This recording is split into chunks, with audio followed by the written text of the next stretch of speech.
নতুন সংবিধান, second Republic ও রাষ্ট্র সংস্কার সহ নতুন বাংলাদেশের দাবিতে ২৪ দফা ইশতেহার ঘোষণা করল এনসিপি। তারুণ্যের প্রথম ভোট ধানের শীষে হোক আহ্বান তারেক রহমানের, বললেন বিভেদের রাজনীতি আর দেখতে চায় না মানুষ।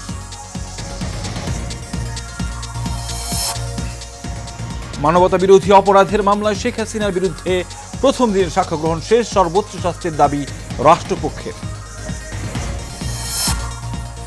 এবং ভয়াবহ বিমান দুর্ঘটনার ১২ দিন পর খুলেছে মাইলস্টোন, মৃত্যুর সংখ্যা নিয়ে ধোঁয়াশা কেটে গেছে, কেউ নিখোঁজ নেই দাবি অধ্যক্ষের।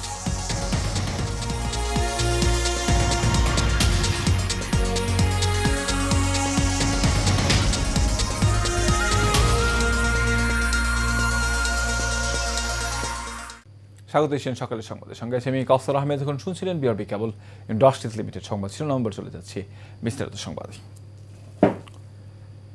নতুন সংবিধান, সেকেন্ড রিপাবলিক, জুলাই অভ্যুত্থানের স্বীকৃতি এবং বিচার, গণতন্ত্র ও রাষ্ট্রীয় প্রতিষ্ঠানের সংস্কার সহ নতুন বাংলাদেশের দাবিতে ২৪ দফা ইশতেহার ঘোষণা করেছে জাতীয় নাগরিক পার্টি এনসিপি। জুলাইয়ের ছাত্র জনতার অভ্যুত্থানে গণমানুষের আশা-আকাঙ্ক্ষার প্রতিফলন এই ২৪ দফা ইশতেহার এমন দাবি করেছেন দলটির আহ্বায়ক নাহিদ ইসলাম।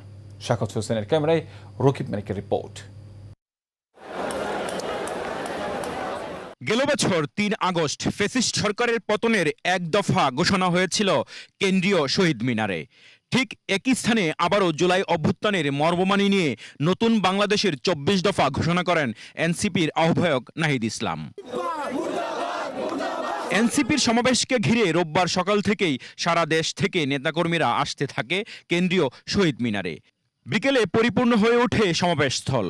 দলটির আহ্বায়ক নাহিদ ইসলাম জুলাই চেতনার বাস্তবায়ন করতেই নতুন সংবিধান ও জুলাইয়ের স্বীকৃতি, রাষ্ট্রীয় প্রতিষ্ঠানের সংস্কার সহ ২৪ দফা ইশতেহার ঘোষণা দেন। এই নতুন সংবিধান আমাদের রাষ্ট্রের আইন, বিচার ও নির্বাহী বিভাগের মধ্যে ক্ষমতার সুনির্দিষ্ট বিভাজন ও ভারসাম্য নিশ্চিত করবে। আমরা জুলাই ঘোষণাপত্র, জুলাই সদনের সাংবিধানিক স্বীকৃতি নিশ্চিত করব। আমাদের দ্বিতীয় দফাটি হচ্ছে জুলাই গণ অভ্যুত্থানের স্বীকৃতি ও বিচার। এই জনপদের মানুষের উপনিবেশ বিরোধী সংগ্রাম, ১৯৭১-এর মহান মুক্তিযুদ্ধের কাঙ্ক্ষিত সাম্য, মানবিক মর্যাদা ও সামাজিক সুবিচার প্রতিষ্ঠার লড়াই এবং জুলাই গণ অভ্যুত্থানে একটি বৈষম্যহীন বাংলাদেশ গঠনের প্রত্যয়ই আমাদের প্রেরণা। এর আগে সমাবেশে বক্তব্য দেন এনসিপির সদস্য সচিব ও যুগ্ম আহ্বায়করা। তারা বলেন, জুলাই আন্দোলনের মাধ্যমে তরুণরা রাজনৈতিক সচেতন হয়েছে, তারা দেশকে সংস্কার করতে চায়। কোনো বিপদ আসতে থাকে, এই প্রজন্ম জীবন দিয়ে সেই বিপদ মোকাবেলা করবে। আমরা এমন ব্যবস্থা গড়ে তুলব যাতে বাংলাদেশের প্রত্যেকটা নাগরিকের স্বাস্থ্য তথ্য ডিজিটালি সংরক্ষিত থাকে, ইলেকট্রনিক হেলথ রেকর্ড থাকে, আর কখনো আপনাদের স্বাস্থ্য তথ্য হারাবে না। নেতারা আরো বলেন, ফ্যাসিবাদের পতন হলেও এখনো ষড়যন্ত্র চলছে, সবাইকে সজাগ থাকতে হবে। প্রিয় এনসিপির কর্মী এবং সহযোদ্ধারা, পরবর্তীতে আমাদের আহ্বায়ক এবং সদস্য সচিব প্রয়োজনীয় দিক নির্দেশনা দিবেন। আমাদের যদি জীবনও চলে যায়, আমরা তাদের দিক নির্দেশনা বাস্তবায়ন করব। শিক্ষা এবং স্বাস্থ্য, সেই সাথে আমাদের সংস্কৃতিকে অবহেলা করার কোনো সুযোগ নাই। আপনারা জানেন, বাংলাদেশ আওয়ামী লীগ, এই ফ্যাসিস্ট দলটি বাংলাদেশের শিক্ষা এবং বাংলাদেশের সংস্কৃতিকে ধ্বংসপ্রাপ্ত করার জন্য বাংলাদেশের প্রত্যেকটা রাষ্ট্রীয় প্রতিষ্ঠানকে ব্যবহৃত করেছে। জুলাইয়ের ঘোষণাপত্রকে সাংবিধানিক স্বীকৃতি দেয়া না হলে কঠোর আন্দোলনের ঘোষণা দেন নেতাকর্মীরা। রকিব মানিক, এশিয়ান টেলিভিশন, ঢাকা। আগামী নির্বাচনে তরুণ প্রজন্মের কাছে ভোট চেয়েছেন বিএনপির ভারপ্রাপ্ত চেয়ারম্যান তারেক রহমান। তরুণ প্রজন্মের উদ্দেশ্যে তিনি বলেন, আসন্ন জাতীয় নির্বাচনে তোমাদের হারানো ভোটের অধিকার পুনঃপ্রতিষ্ঠার এক বিরাট সুযোগ তৈরি হয়েছে। জুলাই গণ অভ্যুত্থান, শোক ও বিজয়ের প্রথম বর্ষপূর্তি উপলক্ষে রোববার শাহবাগে ছাত্রদলের সমাবেশে প্রধান অতিথির বক্তব্যে তিনি এসব কথা বলেন। সোহাগ মিয়ার ক্যামেরায় রিপোর্ট করেছেন এনাম মণ্ডল।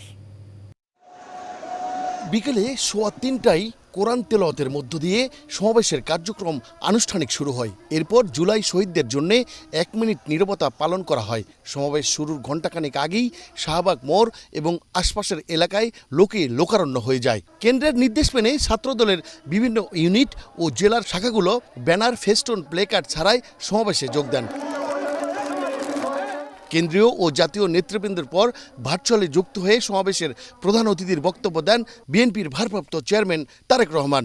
দেশকে তাবেদার রাষ্ট্রে পরিণত করে রাখতে বিগত ১.৫ দশকে ফ্যাসিস্ট চক্র দেশের শিক্ষা ব্যবস্থাকে ধ্বংস করে দিয়েছিল। এ সময় তারেক রহমান বলেন, ১.৫ দশকে ফ্যাসিবাদ বিরোধী আন্দোলনে ছাত্রদলের হাজার হাজার নেতাকর্মী হতাহত হয়েছে। ফ্যাসিবাদ যেন আবার ফিরতে না পারে সেই জন্য ছাত্র সমাজকে কাজ করতে হবে। ১.৫ দশকের ফ্যাসিবাদ বিরোধী আন্দোলনে ছাত্রদলের হাজার হাজার নেতাকর্মী হতাহত হয়েছে। মামলা, হামলা, জেল, জুলুম, নির্যাতন, খুন, গুম, অপহরণের শিকার হয়েছে ছাত্রদলের হাজারো হাজারো নেতাকর্মী। শুধুমাত্র এই যে জুলাই গণ অভ্যুত্থান, এই জুলাই গণ অভ্যুত্থানেই চট্টগ্রামের ছাত্রদল নেতা ওয়াসিম সহ শতাধিক নেতাকর্মী শহীদ হয়েছে আমাদের, আরো আহত হয়েছে হাজারো হাজারো। গণ অভ্যুত্থানের সময় শুধুমাত্র ছাত্র দলেরই ২০০০-এরও বেশি নেতাকর্মী গ্রেফতার হয়েছে। দেশের মানুষ আর বিভেদের রাজনীতি দেখতে চায় না মন্তব্য করে তরুণদেরকে আগামী নির্বাচনে ধানের শীষে ভোট দেওয়ার আহ্বান জানান তিনি। তারুণ্যের প্রথম ভোট ধানের শীষের জন্য হোক। কি সেই আহ্বান? তারুণ্যের প্রথম ভোট ধানের শীষের জন্য হোক। বিশাল এই সমাবেশে সভাপতিত্ব করেন ছাত্রদলের সভাপতি রকিবুল ইসলাম রাকিব, সঞ্চালনা করেন সংগঠনের সাধারণ সম্পাদক নাসির উদ্দিন নাসির। মন্ডলের নাম, এশিয়ান টেলিভিশন, ঢাকা। জুলাই গণ অভ্যুত্থানের সময় সংগঠিত মানবতা বিরোধী অপরাধের মামলায় পলাতক শেখ হাসিনার বিরুদ্ধে প্রথম সাক্ষ্য গ্রহণ শুরু হয়েছে। রোববার আন্তর্জাতিক অপরাধ ট্রাইব্যুনাল ১-এর অনুমতি সাপেক্ষে এই বিচার কার্যক্রম সরাসরি সম্প্রচার করা হয়। শেখ হাসিনার পাশাপাশি এই মামলায় সাবেক স্বরাষ্ট্রমন্ত্রী আসাদুজ্জামান খান কামালও আসামি। পুলিশের সাবেক মহাপরিদর্শক চৌধুরী আবদুল্লাহ আল মামুন এই মামলায় মানবতা বিরোধী অপরাধের দায় স্বীকার করে নিয়েছেন। হাসিনা ও অন্য আসামিদের বিরুদ্ধে এই মামলায় মোট ৫টি অভিযোগ আনা হয়েছে। শেখ হাসিনার বিরুদ্ধে এই পর্যন্ত ট্রাইব্যুনালে মোট ৪টি মামলা হয়েছে।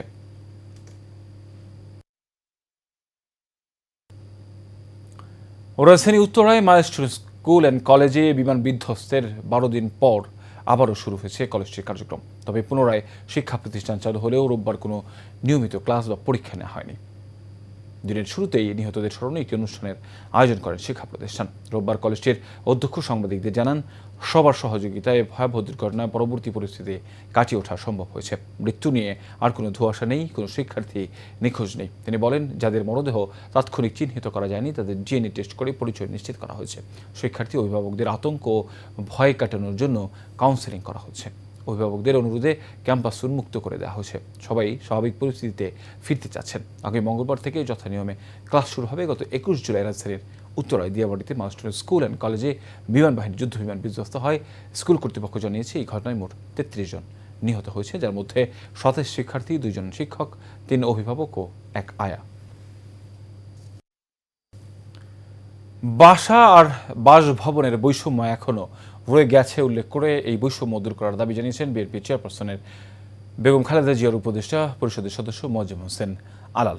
জাতীয় প্রেস ক্লাবে বাংলাদেশ সেক্রেটারিয়েট জার্নালিস্ট অ্যাসোসিয়েশনের কর্তৃক আয়োজিত জুলাই গণ অভ্যুত্থান গণতন্ত্র উত্তরণে মহাজাগরণ শীর্ষক গোলটেবিল বৈঠকে প্রধান অতিথির বক্তব্যে তিনি এসব কথা বলেন। এসবে আরও বক্তব্য রাখেন বিএনপির যুগ্ম মহাসচিব খায়রুল কবির খোকন, জামায়াত ইসলামীর ঢাকা মহানগর দক্ষিণের নায়েব আমির ও কেন্দ্রীয় কর্মপরিষদ সদস্য অ্যাডভোকেট ডক্টর হেলাল উদ্দিন, জাতীয় নাগরিক পার্টির যুব সংগঠন যুব শক্তির কেন্দ্রীয় সংগঠক আহমেদ ইসহাক। এতে সভাপতিত্ব করেন বাংলাদেশ সেক্রেটারিয়েট জার্নালিস্ট অ্যাসোসিয়েশনের সভাপতি রিয়াজুর রহমান রিয়াজ।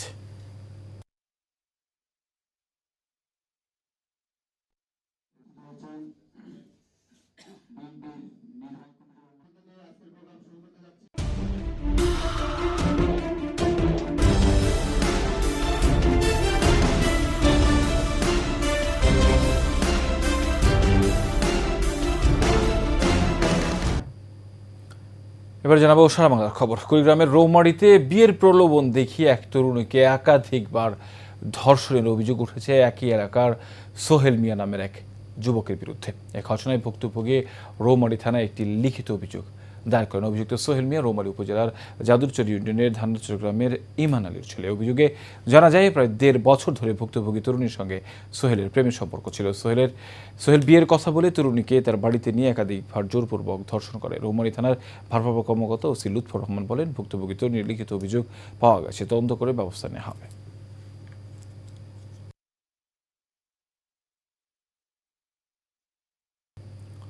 পাবনার ঈশ্বরদীতে বিএনপি নেতা জাকারিয়া পিন্টু, শামসুদ্দিন আহমেদ ও মালিথা ও স্বেচ্ছাসেবক দল নেতা মেহেদী হাসানের নামে অপপ্রচারের প্রতিবাদে সংবাদ সম্মেলন হয়েছে।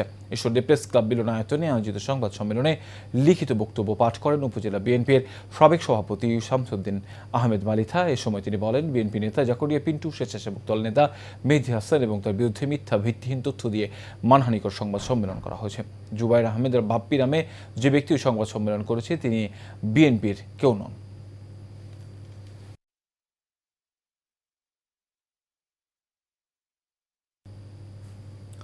নোয়াখালীর কোম্পানিগঞ্জ বসুরহাটের সাইফুল ইসলাম সৌরভ ও তার পরিবার এবং এলাকাবাসীকে মিথ্যা মামলা দিয়ে হয়রানির অভিযোগে সংবাদ সম্মেলন করা হয়েছে। মাইজদিতে এই সংবাদ সম্মেলন করা হয়। ভুক্তভোগী সাইফুল ইসলাম সৌরভ জানান, পূর্ব বিরোধের জেরে প্রতিবেশী আইনজীবী ইসরাত জাহান সুপ্ত ও তার বাবা শহীদুল্লাহ ফ্যাসিস্ট আওয়ামী লীগের সাধারণ সম্পাদক ওবায়দুল কাদেরের এপিএস মতিনকে ব্যবহার করে 16টি মিথ্যা মামলা দিয়ে হয়রানি করে। ঘটনা তদন্ত করে মামলা থেকে মুক্তি পেতে প্রশাসনের হস্তক্ষেপ কামনা করেন ভুক্তভোগীরা।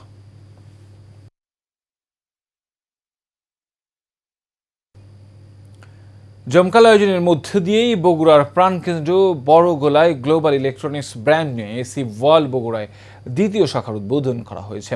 আনুষ্ঠানিকভাবে ফিতা কেটে উদ্বোধন করেন প্রধান অতিথি স্যামসাং মাদারন কোম্পানির সিইও এসএম এমদাদ হোসেন। এতে বিশেষ অতিথি ছিলেন এসএম ইলেকট্রনিক্সের পরিচালক মোহাম্মদ হোসাইন, বড়গোলা বিশ্ব ব্যবসায়ী মোহাম্মদ মাহবুব আলম, বগুড়া এসি ওয়ার্ল্ডের ব্যবস্থাপনা পরিচালক ফারুক আহমেদ, মা ইলেকট্রনিক্সের জিএম আনোয়ার হোসেন, এসি ওয়ার্ল্ডের এজিএম আনিসুর রহমান সহ আরও অনেকেই।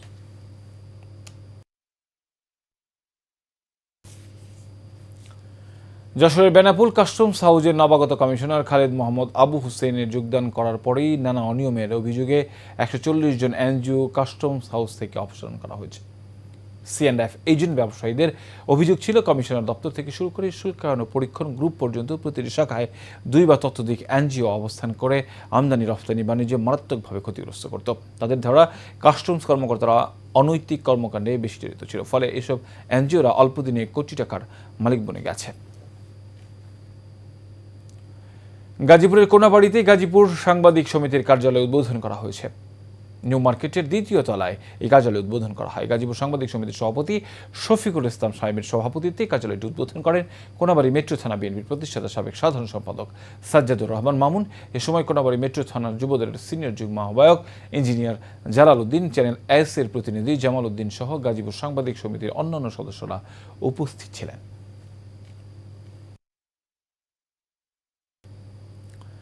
রাজশাহীর বাগমারা উপজেলার বাসুপাড়া ইউনিয়নের বালানগরে 2 নম্বর ওয়ার্ড বিএনপি অঙ্গ সহযোগী সংগঠনের কার্যালয় উদ্বোধন করা হয়েছে। উদ্বোধন করেন বাগমারা উপজেলা বিএনপির সদস্য সচিব অধ্যাপক মোহাম্মদ কামাল হোসেন। এ সময় উপস্থিত ছিলেন উপজেলা বিএনপির আহ্বায়ক কমিটির সদস্য মোহাম্মদ আব্দুস সুবহান, মোহাম্মদ শাহিন রেজা শাহিন, উপজেলা স্বেচ্ছাসেবক দলের সাবেক সভাপতি মোহাম্মদ জিল্লুর রহমান জিল্লু ও সাধারণ সম্পাদক মোহাম্মদ মনিরুজ্জামান মনির সহ আরও অনেকেই।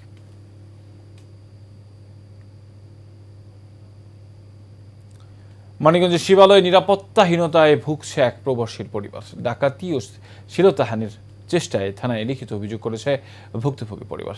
উপজেলার মানিকনগর গ্রামে সৌদি প্রবাসী জুলহাসা বাড়িতে সুমনের নেতৃত্বে ডাকাতি সহ ধর্ষণ চেষ্টার অভিযোগ ওঠে। ভুক্তভোগী পরিবার জানায়, নগদ টাকা, সোনার গহনা, মোবাইল ফোন সহ 3 লক্ষাধিক টাকার মামলা নিয়ে যায় অভিযুক্তরা। এই বিষয়ে শিবালয় থানা অফিসার ইনচার্জ মোহাম্মদ কামাল হোসেন জানান, সুমনের বিরুদ্ধে আরও অভিযোগ রয়েছে, তাকে গ্রেফতার চেষ্টা চলছে। গাজীপুরের শ্রীপুরে আদালতের নিষেধাজ্ঞার পরও জোরপূর্বক জমি দখল করে বাড়ি নির্মাণের অভিযোগ উঠেছে। 2000 সালে হাজিরা খাতুনকে 35% জমি সাফ কবলা লিখে দেন তার স্বামী মুক্তার হোসেন। খাজনা খারিজ করে জমি বুকদখলেও থাকেন তিনি, কিন্তু হঠাৎ মুক্তার হোসেনের ভাই সাইফুল ও নাজিমুদ্দিন সহ তাদের লোকজন নিয়ে জমিতে জোরপূর্বক বাড়িঘর নির্মাণ শুরু করেন। এই ঘটনায় ভুক্তভোগী হাজিরা খাতুন শ্রীপুর মডেল থানায় একটি লিখিত অভিযোগ দায়ের করেছেন। ছাত্র জনতার আন্দোলনে নির্বিচারে গুলি ও গণহত্যার সমর্থনে 2 আগস্ট বিটিভি ও 3 আগস্ট এফডিসিতে উল্লাসকারী ইন্ধনদাতা শিল্পী কলাকৌশলীদের বিচার এবং রাষ্ট্রীয়ভাবে বর্জন তালিকাভুক্ত করার দাবিতে জুলাই আন্দোলনের বর্ষপূর্তি উপলক্ষে মানববন্ধন করেন বাংলাদেশ জাতীয়তাবাদী চলচ্চিত্র পরিষদ।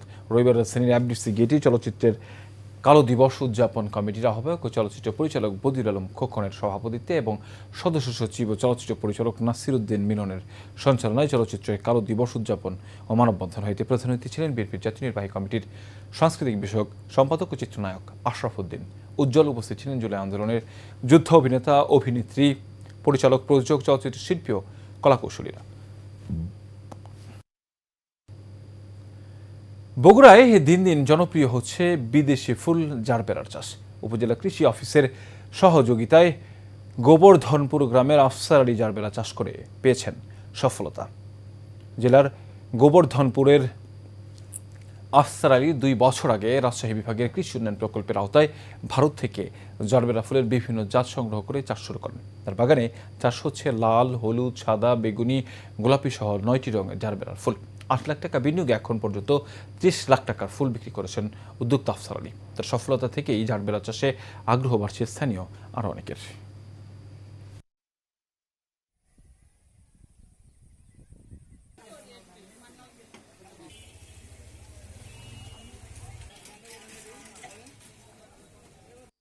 গাছ লাগানোর পরে ফেব্রুয়ারি থেকে আমি হারভেস্ট করছি। ইন্ডিয়া, পুনে থেকে চারা নিয়ে আসা হয়েছে 5 লক্ষ টাকার। তো এখন অবধি পর্যন্ত 15 থেকে 20 লক্ষ টাকা আমার সব কিছু খরচ বাদ দিয়ে টোটালি লাভ আছে।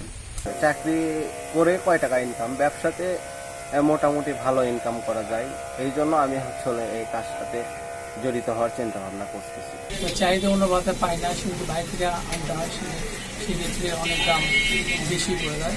জারবেরা ফুল এখন সচরাচর পাওয়া যাচ্ছে।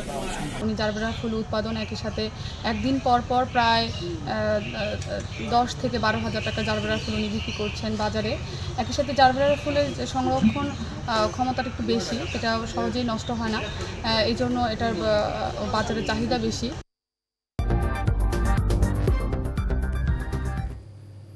এবার চট্টগ্রাম সংবাদ। চট্টগ্রাম অঞ্চলের প্রধান বন সংরক্ষক মোল্লা রেজাউল করিমের বিরুদ্ধে 10 কোটি টাকার বদলি বাণিজ্য প্রকল্পে টাকা আত্মসাৎ, ঘুষ না দেওয়ার, ফলদ গাছ ও মৎস্য ঘের কেটে ফেলার অভিযোগ উঠেছে। সচল মহল বলছে, বন সংরক্ষক ডক্টর মোল্লা রেজাউল করিমের বিরুদ্ধে 10 কোটি টাকার ঘুষ নিয়ে বদলি বাণিজ্যের অভিযোগের পরও তিনি কিভাবে বহাল তবিয়তে আছেন। অভিযুক্ত ব্যক্তিকে স্বপদে রেখে দুদকের তদন্ত আলোর মুখ দেখবে কিনা সেই প্রশ্ন রাখেন তারা। এদিকে বদলি বাণিজ্যের অভিযোগে চট্টগ্রাম অঞ্চলের বন সংরক্ষকের কার্যালয়ে অভিযান চালিয়েছে দুর্নীতি দমন কমিশন দুদক। এ সময় বন বিভাগের এই কর্মকর্তাকে জিজ্ঞাসাবাদ করার পাশাপাশি বেশ কিছু নথিপত্র জব্দ করা হয়। এই বিষয়ে জানতে অভিযুক্ত বন সংরক্ষক ডক্টর মোল্লা রেজাউল করিমের মুঠোফোনে যোগাযোগ করা হলেও তিনি বলেন, দুদক কর্মকর্তারা তদন্ত করছেন, তারাই বিষয়টি জানাবেন। চট্টগ্রামে দায়িত্ব নেওয়ার পরে বনের স্বার্থ রক্ষা করবে, বন ও বন্য প্রাণীর স্বার্থ রক্ষা করবে, জীববৈচিত্র্যের স্বার্থ রক্ষা করবে, কিন্তু আমরা সেই রকম কিছু দেখতে পাইনি। বন্য প্রাণী ধ্বংসের সাথে উনি সরাসরি জড়িত। তার চেয়ে একটা যেটা বেশি গুরুতর অভিযোগ সেটা হচ্ছে ওনার বিরুদ্ধে 10 কোটি টাকার বদলি বাণিজ্যের অভিযোগ আনা হয়েছে, যেটা অত্যন্ত সাংঘাতিক একটা অভিযোগ এবং এই অভিযোগ এখন তদন্তাধীন। সাধারণ নিয়ম অনুযায়ী যখন কোনো প্রতিষ্ঠানের প্রধানের বিরুদ্ধে দুর্নীতির অভিযোগ আসে, ওটা যখন তদন্তে যায় তখন তাকে ওখান থেকে সরিয়ে ফেলা হয় তদন্তের স্বার্থে, একটি সুন্দর তদন্তের স্বার্থে। তাই এখন এই যে অবস্থা দেখা যাচ্ছে, আমাদের অভিমত হলো ওনাকে ওখান থেকে দ্রুত সরিয়ে ফেলা উচিত। ওনাকে যদি না সরানো হয় পদ থেকে, তাহলে তো ওনার যে বিরুদ্ধে যে অভিযোগ আনা হয়েছে তদন্তটা ঠিক মতো করা যাবে না। দুর্নীতি দমন কমিশনের কাছ থেকে